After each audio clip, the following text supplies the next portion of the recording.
Everyone, welcome back for another comic book review. This time it is Aquaman Rebirth #1. Fantastic book.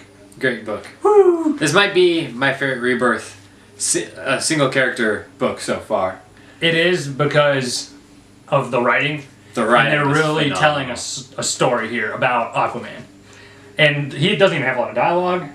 Yeah. It's more just telling. Yeah, there's a narration. Yeah, absolutely. Yeah, and which is, the narration is fantastic, and it's even better once you find out at the very end who the narrator is. The book starts off with an explanation of why Aquaman is in the Justice League, what people think of him being in the Justice League, him being the king of Atlantis, and what people think of him being the king of Atlantis, and kind of the relationship between people not liking him so much, but him having a really difficult job being their king. Yeah, there's a really cool dynamic that is pretty much explained throughout the issue, where not only does he have to worry about people in Atlantis and Atlanteans, what their opinion is of him and how he rules them, but he has to worry about the surface dwellers as well, which is obviously, humanity, and there's an opinion of him that is, pop culture has a certain, definition about Aquaman and how he's lame, and they don't really understand why is he a member of the Justice League. Yeah, it's really cool to see.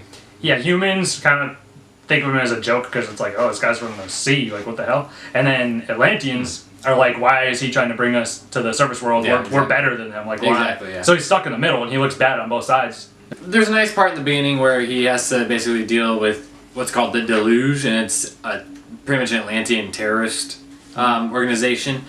And they obviously hate surface dwellers. They think they're polluting the oceans, and they especially hate the fact that Arthur, he doesn't dress just like an Atlantean. He has some, surface qualities, which is, understandable because his dad was a human. And he grew up with his dad.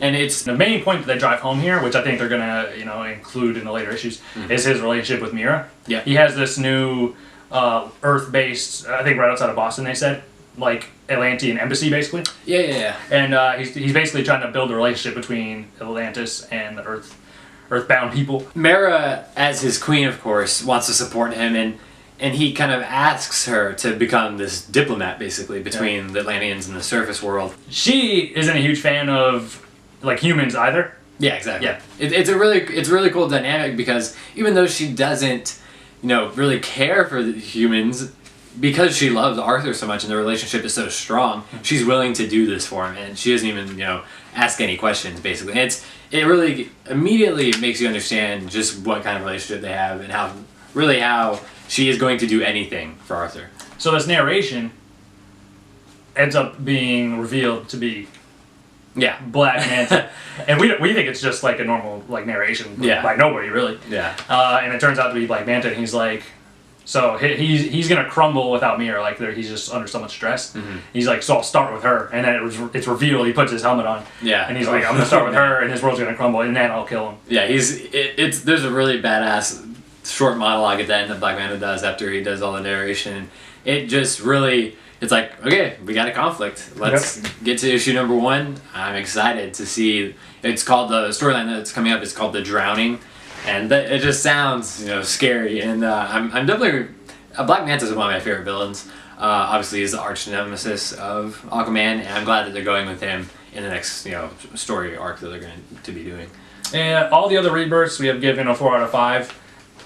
They're all have been solid. There hasn't been a bad one yet that we've read. I'm gonna give this a 4.5 out of 5. I think it was a little bit better just because the narration was so strong. The actual writing was really solid. The writing was excellent. I wasn't as big a fan as in the artwork as this as the other ones, but the writing was just so much better. Yeah, I agree. So it puts me over. Yeah, the writing is, like I said, top notch. As soon as I got 5 pages in, I was like, okay, this is different from the ones I've read so far. I always liked Aquaman, and I'm super excited to see his whole story arc going forward, coming out of this situation, basically. What's your score? 4.5. Yes, I agree 100%. Definitely a little bit above what The Flash and Batman Rebirths. Is a really strong week again, and I'm really looking forward to next week. Yeah, of course, Batman again. Yeah, Batman #1. Can't wait. All right, guys.